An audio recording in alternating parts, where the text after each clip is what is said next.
Welcome to the Deep Dive, where we go straight to the truth behind the headlines. Before we even start, please hit subscribe and turn on those notifications. You really don't want to miss our daily breakdowns, critical insights into the forces shaping your world. Today, we're cutting through all the noise. We want to expose the hidden drivers behind your rising grocery bill. We're going to try and illuminate that complex flow of money, maybe reveal who's truly profiting while your household budget just keeps climbing. It's definitely time to peel back the layers on the current food price situation. Okay, let's unpack this. So if you've been listening to the news, you've heard a particular narrative, right? A very specific story about why food prices are skyrocketing. What's that headline version that mainstream outlets are reporting right now? What's the sort of common wisdom out there? Yeah, what you've primarily heard, that headline version, it boils down to what's often summarized as weather, war, and supply chains. And look, while there's definitely a kernel of truth there, I mean, these factors do play a role, it's really an incomplete picture. It skips over some incredibly significant, less discussed forces that are, truly driving the final price you see at the checkout. Mainstream outlets consistently point to climate disruptions. And they're right. These affect harvests globally. Think about the devastating droughts we've seen, parts of the U.S. Midwest, or the terrible flooding across Southeast Asia and parts of Europe. These extreme weather events, they directly impact crop production. They reduce yields of staples like corn, wheat, rice, and fruits and vegetables too. Right. The climate impact is undeniable. Exactly. And they also rightly highlight conflict zones. The war in Ukraine, for instance, has had a profound impact, especially on critical grain and sunflower oil corridors through the Black Sea. Ukraine and Russia are massive exporters of these things, and disruptions to their production, their shipping routes, well, it immediately ripples through global markets. When a major supplier is hindered like that, it creates uncertainty, perceptions of scarcity, and that drives prices up everywhere. Makes sense. And of course, we're still grappling with some lingering global logistics issues. Even as some of the, immediate post-pandemic shipping chaos has settled down a bit, we're still seeing ripple effects, port congestion in key hubs, ongoing labor shortages in transport and warehousing, and just overall increased demand for shipping capacity. All of this continues to add to higher transportation costs for food products, from the farm to the processing plant, right to your grocery store. Okay, so those are the big three everyone talks about? That's right, and they'll cite data to back this up, and it is important context. For example, the latest Global Food Price Index from the FAO, that's the Food and Agriculture Organization of the UN, it hit an alarming FAO index, value month-year. Let's say 145 points in July 2024. Now that marks a staggering jump from prior value, maybe 126 points. Just a year prior, it's hitting its highest level in a decade. You hear about specific commodity spikes. Wheat futures, price, maybe wheat futures surged past $7.50 a bushel recently. Rice benchmark's topping $650 a metric ton, and the overall vegetable oil index trend that remains stubbornly elevated, perhaps up 22% year on year. Wow, those numbers are stark. They are. And this context is undeniably useful for understanding the broad strokes, grasping the macro level pressures. But, and this is the key point, it only tells part of the story. It doesn't fully explain why your specific grocery bill feels so much heavier, or why certain items are so much more expensive, or even why prices aren't falling back down, even when some headlines might suggest relief is coming. So this is what you, the listener, commonly encounter. But now, we're about to dive much deeper. We'll get into the less discussed factors that truly dictate your spending and hopefully unlock the real aha moments. That's a crucial distinction. It really is fascinating how those broad strokes, while, accurate, can still feel so, insufficient, almost superficial when you're standing there in the grocery aisle watching your total just tick up and up. So if weather, war, and supply chains are only part of the story, what are the 5 hidden drivers that are truly escalating the grocery bill? This is where it gets really interesting, right? Where we uncover the deeper layers impacting your wallet. Absolutely. And what's vital to recognize here is that we have 5, let's call them compounding drivers that are stacking up. Each one adds significant pressure to your grocery bill. These aren't always front page news. They're often buried in financial reports or like niche industry publications. But their cumulative effect is profound, and it directly translates to higher prices for you. Okay, let's break them down. What's the first one? First, we have what I call the energy shock echo. Just think about it for a second. Diesel, natural gas, electricity, these are foundational inputs across the entire food supply chain. It's not just about getting the finished food product to the store shelf.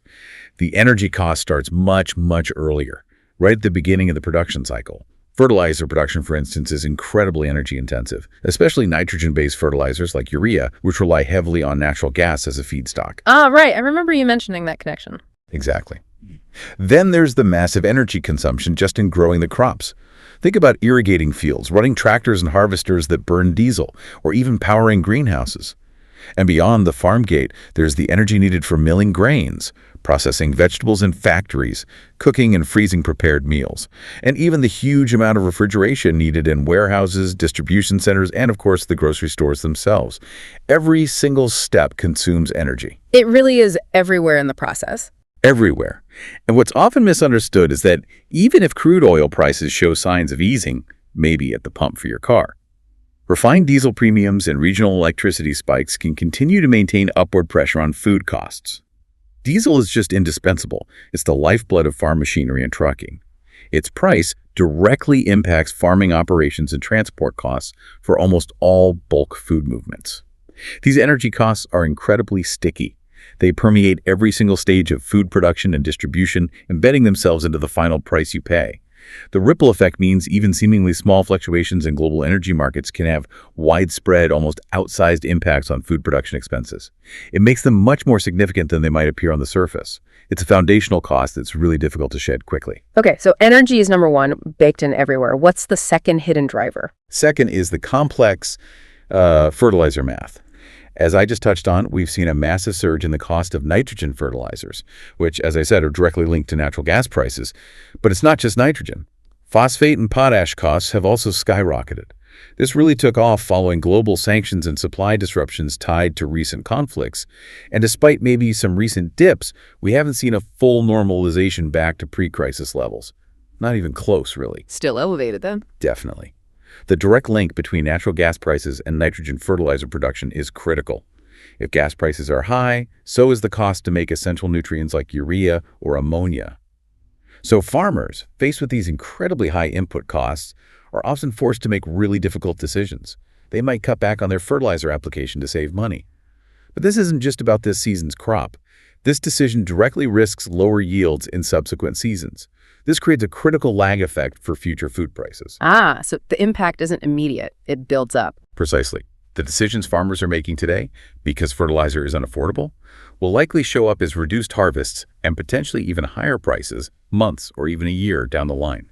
We're talking about specific types here, like urea, DAP, diammonium phosphate, and potash.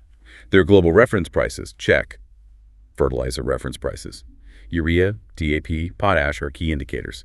When you see those prices stay elevated, it's a clear signal, a warning sign for future food inflation. Okay, energy echo fertilizer math. What's number three? The third hidden driver is sudden export policies. We're seeing more and more how sudden, often unilateral policy decisions like outright bans, strict quotas, or new export taxes imposed by major food-producing nations can drastically tighten global supply almost overnight. Just imagine a scenario. Major exporter policy signals. India, right? Let's say India, a top global rice exporter, decides to restrict shipment to ensure their own domestic supply. Such an action leads to immediate global price jumps for rice. The rice exists, right? It's been harvested, sitting in warehouses. But it's no longer flowing freely onto the international market because of a government policy. Creating artificial scarcity. Exactly. It creates an artificial scarcity, even if there's technically enough food in the world, because the available supply for international trade just shrinks dramatically. We saw similar effects when major exporter policy signals, Russia imposed export taxes on wheat, or major exporter policy signals, Indonesia restricted palm oil exports. These policies create a domino effect. Importing nations are forced to scramble for alternative, usually more expensive sources. And this directly impacts global market availability and, as a consequence, directly hits your local grocery store prices, especially for imported goods or things like wheat and rice that are traded globally. It's governments, not just markets, actively reducing what's available for you to buy. That's a powerful direct government intervention.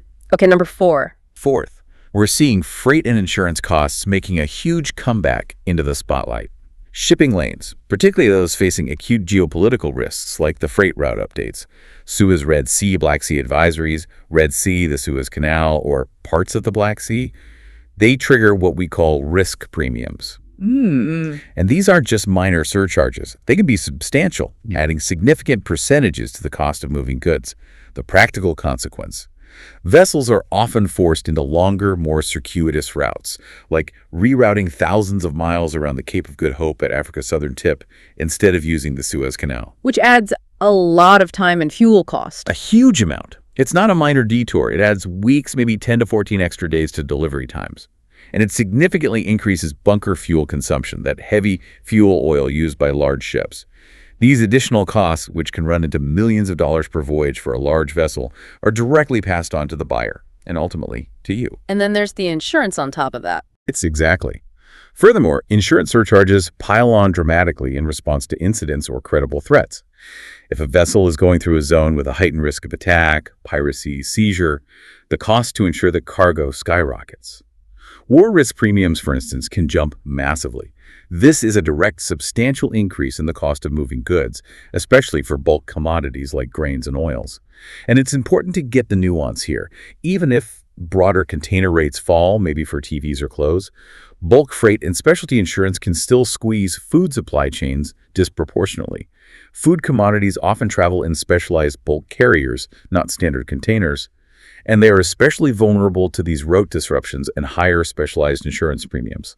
This gives you specific reasons for increased import costs that you might not hear about otherwise, directly impacting things like imported rice, cooking oils, coffee, maybe even the feed for your chicken and beef. Okay, that's a clear picture on freight. So what's the fifth and final hidden driver? And finally, the fifth driver is pricing power and speculation. Now, this one's a bit complex. When volatility hits markets, like we're seeing now, it leads to wider spreads in futures markets. That means the difference between the buying and selling price for future deliveries gets larger, reflecting greater uncertainty.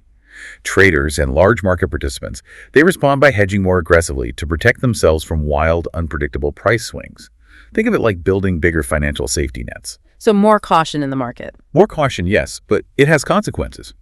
At the same time, we observe that retailers, processors, distributors, they often add their own safety margins to their pricing, sometimes beyond just covering their direct cost increases. And critically, some firms opportunistically expand margins during periods of high uncertainty. They might raise prices slightly more than their direct cost increases, effectively taking advantage of the chaotic market conditions and maybe consumers' willingness to pay more in what feels like a crisis. So using the uncertainty to boost profits. It can look like that. This behavior, whether it's legitimate risk management through robust hedging or more opportunistic margin expansion, it compounds the initial upstream shocks. It accelerates price increases and can significantly slow down price decreases for consumers, keeping your grocery bill elevated even when underlying commodity prices might start to soften a bit. It's essentially using market chaos, intentionally or not, to boost profitability at certain points in the chain. Wow. That breakdown of the 5 hidden drivers, the energy echo, fertilizer math, export policies, freight and insurance, and this pricing power dynamic, it truly puts things into perspective. It's clearly not just the obvious issues like war or weather we see on the news, but these layered compounding effects that often go unnoticed. So this leads us to a really critical question, and I think it's where we might find one of those genuine aha moments for people listening. With all these factors at play, are we genuinely short of food globally? Or is this primarily a function of pricing mechanisms and policy decisions? Is there a true food shortage, or is it something more nuanced, like this effective scarcity idea? Yeah, this raises a profoundly important question, and it's where we get to a crucial insight for you, the listener. Globally, the data overwhelmingly suggests that harvests aren't collapsing. Okay, we are not facing a fundamental widespread collapse in food production that would indicate a true absolute shortage of food to feed the world's population. In fact, in many key areas, harvests have actually been quite strong recently. So we are producing enough food, globally speaking. Broadly speaking, yes. What we are experiencing, however, is something called effective scarcity. And this is a crucial distinction. Effective scarcity is where volatility in markets, combined with restrictive policy decisions from governments and those persistent logistics issues we talked about, it effectively chokes the flow of available supply. It prevents it from getting to the right place at the right time. Okay, so the food exists, but it's not getting where it needs to go, or it's too expensive when it gets there. Exactly. Let me elaborate. Imagine that scenario again. A top exporter of a key commodity, say, major exporter policy signals, India, rice from India, suddenly restricts its shipments. The rice exists, it's harvested, it's in warehouses, but it's no longer flowing freely onto the global market because of that government policy. Or consider increased freight costs, maybe due to freight route updates. Suez Red Sea, Black Sea advisories, Red Sea rerouting, making it economically unviable to ship certain goods from a distant producer to your local market. The food is technically there in the world, but it becomes either inaccessible or unaffordable for many buyers who depend on imports. Which leads to empty shelves or high prices locally, even if there's no global collapse. Precisely. This leads to that situation where you can have bare shelves in some regions and stubbornly high prices in others, even without a fundamental global shortage of food. It's about access, affordability, and distribution, not necessarily a lack of production. So while global production figures might seem sufficient on paper, this concept of effective scarcity explains why your local grocery store might feel sparse, or why prices are so high, even if, on a global scale, there's enough food being produced. It's a complex interplay of market dynamics, political decisions, and logistical hurdles that create bottlenecks and these artificial supply constraints. It's a system really designed for just-in-time delivery that kind of buckles under unexpected pressure, creating localized shortages or unaffordable prices. That's a huge distinction, and it definitely feels like an aha moment. It clarifies why the narrative can feel so disjointed from our lived experience. We see reports of good harvests, yet our bills keep climbing. Okay, following that thread, let's talk about the actual cost breakdown. For what we pay at the checkout, how much of that final price tag is truly influenced by the energy and fertilizer costs we just discussed, versus, say, corporate margins further down the supply chain? Where is the money actually going? Yeah, this is crucial to understand the proportion and how costs stack up. For staple goods, basic items, the upstream costs related to energy and fertilizer can influence a significant chunk. Maybe 30 to 50% of the initial raw material cost swings. 30 to 50%, that's huge. The massive foundational block of the final price. Think about it. The cost of natural gas for fertilizer, the diesel for tractors and trucks, the electricity for processing plants, these are baked in very early in the supply chain, right at the farm and early processing stages. This isn't a small component. It's a huge underlying determinant of the cost of growing and harvesting that food. Okay, so that's the base cost. What gets added on top? Right, then on top of these fundamental input costs, you add multiple layers of logistics and retail markups. The food has to be transported from the farm to the processor, processor to distributor, distributor to warehouse, and finally to your local grocery store.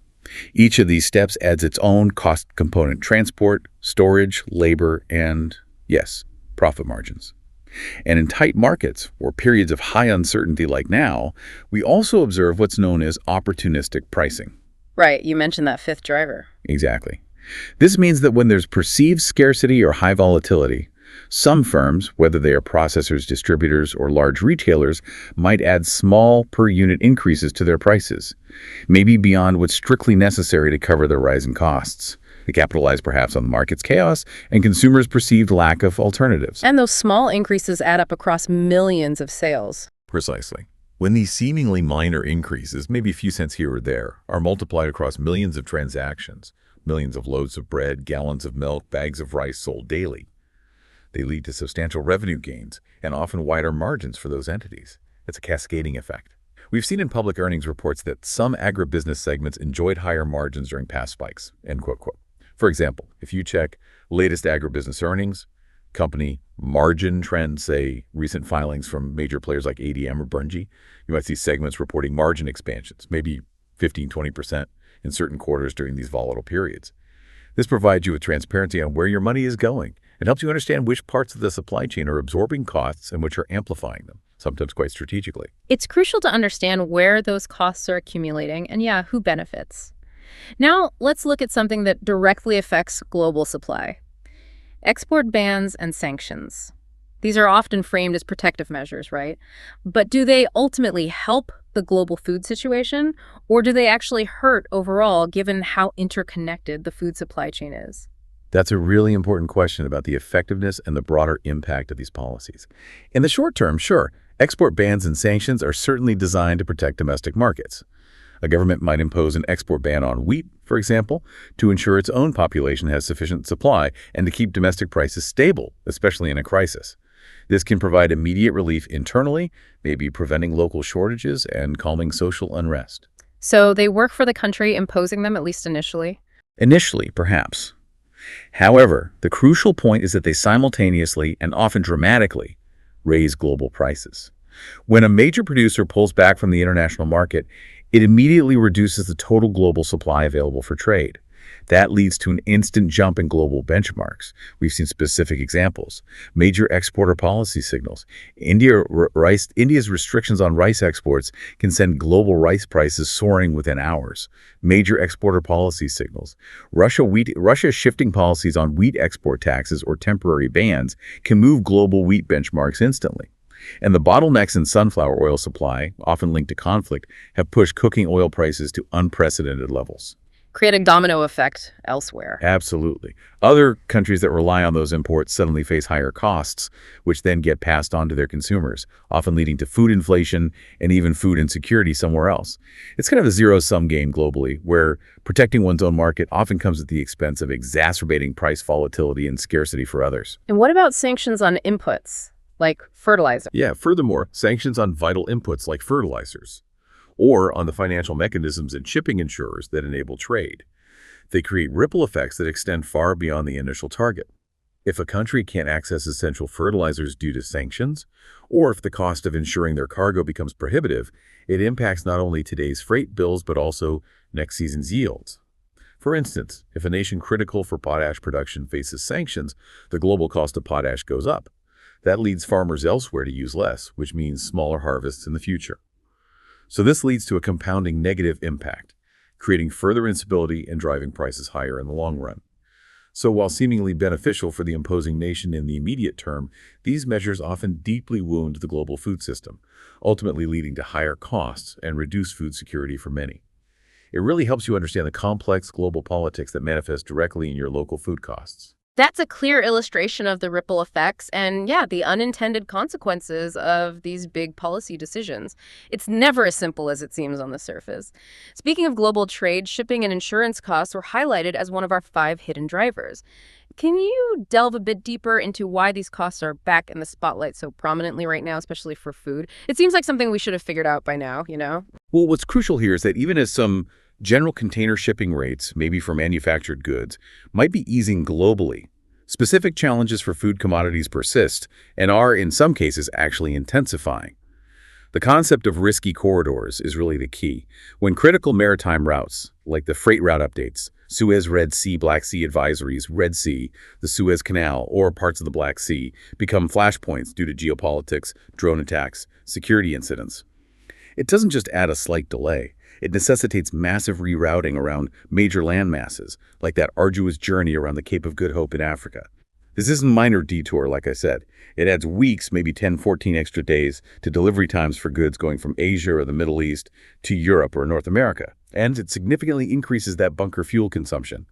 These costs, potentially millions per voyage for a big bulk carrier, are directly passed on. So geopolitical risk translates directly into higher shipping costs. Directly.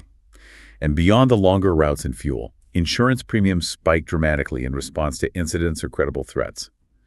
If a vessel is traversing a zone with a heightened risk attack, piracy, seizure, the cost to ensure that cargo just skyrockets. For example, war risk premiums for the Red Sea corridor have, at times, jumped from fractions of a percent to well over 1% of the ship's value. That adds hundreds of thousands of dollars to a single voyage.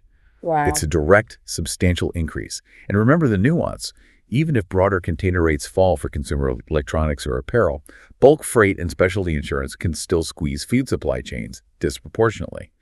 Food commodities, grains, oils, raw ag products often travel in specialized bulk carriers, not standard containers.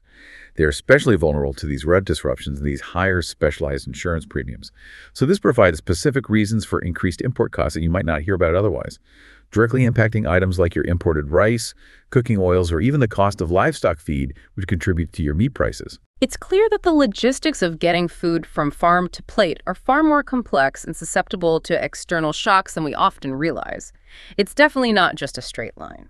Now, let's address a common accusation that often arises during times of high inflation like this. Are speculation, or are traders to blame for these rising prices? It's easy to point fingers, but what's the real story there? Yeah, this comes up a lot, and it's a nuanced one, where simple blame is often, well, insufficient. Futures markets, where traders buy and sell contracts for future delivery of commodities like benchmark prices, wheat, rice, corn, soy, wheat, or corn. They actually serve several important functions in the global economy. They signal risk, they allow producers, processors, even large buyers to lock in prices for future deliveries. This is called hedging, right? And it protects them from wild, unpredictable price swings. So in their fundamental role, they're not inherently the villain. They provide liquidity and a mechanism for price discovery that's vital for global trade, helping to smooth out supply and demand over time. Okay, so they have a legitimate function. But in high volatility environments, which we are certainly in now, the situation gets more complex. Spreads in these markets tend to widen significantly. The cost difference between buying and selling contracts grows larger, reflecting increased uncertainty and risk. Risk models used by trading firms and financial institutions also mandate bigger cushions, requiring more capital to be set aside for each trade